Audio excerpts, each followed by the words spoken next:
All right, so we're gonna tackle the toilet, which got left with some water in it apparently, so we built up a good amount of scale. So remember, I don't have water while I'm trying to clean this, so I am going to use my descaler.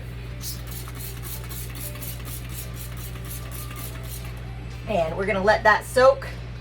And then I am going to take I have a porcelain toilet, so remember you only want to use this if you're using porcelain. 220 weight sandpaper, either the drywall kind or the regular sandpaper, doesn't really matter. To take this scale off with that descaler after it starts eating away at it. And then I've got my wet Envirocloth that I'm just gonna go ahead, I'm gonna wipe down the rest of the toilet while this descaler is sitting. And getting this isn't too bad, this part got clean. But